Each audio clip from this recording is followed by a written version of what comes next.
Alright,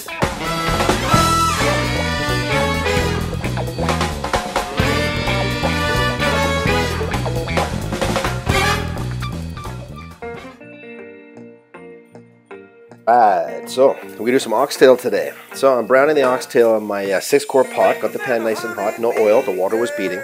Really fatty meat this, but it's the fat in oxtail is fantastic. Lots of collagen, high protein, really healthy to have. So what I'm doing here, I've got 5 seeds of allspice. I'm going to blend them up with some bay leaf and some dried onions. I have some cubanella peppers, which I'm going to cut up. My oxtail's browned nicely on all sides, so I'm going to take the oxtail out of the pan and throw the cubanella peppers right into there. There's not very much fat in the pan, but I'm going to add a cup of flour and sort of make a bit of a roux. It's a bit dry, but I'm not worried about it. The pan's still on that medium heat, and I've added some tomato paste. We're going to mix that all up. The tomato paste and the flour are going to bind nicely. A little bit of chicken broth I'm adding into here.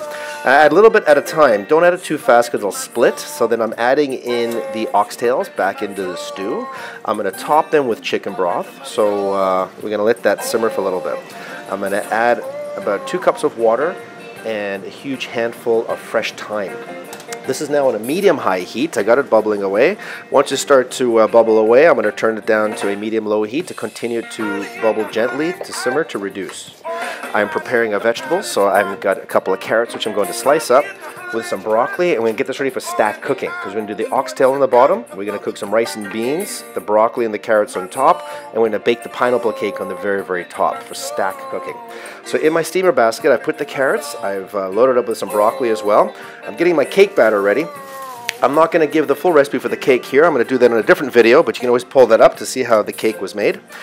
So we've been simmering for about 2 hours now. I'm going to add in some potatoes I've cut up, some baby reds, and some white kidney beans. The kidney beans are going to completely cook down and help thicken the sauce and give it some great flavor. I'm making sure that the oxtail is topped with liquid, more chicken broth. I'm putting the dome cover on. We still have this on a medium-high heat, and now we're going to get the rice on the go. So I got 2 cups of rice, 4 cups of water. I put it in my 4-quart pot with a cup of black beans. These are tin black beans, so they're already pretty much cooked.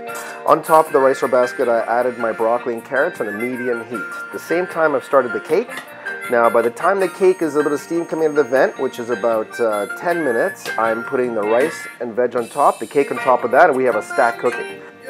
This is such a great thing to do when you don't have space on the stove, and we just put one pot on top and get it nice and hot. The heat transfer is fantastic with Kitchen Charm Cookware.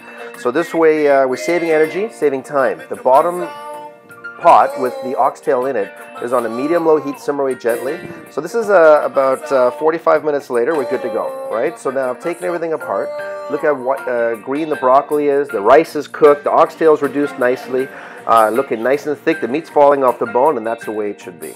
So dinner's ready, we've eaten up, now we're serving the cake. I just invert the cake, I run a knife around the side of the cake to loosen up from the pot. We pull it out, and we've got a lovely upside down pineapple cake. Don't forget to subscribe to our page, and happy cooking.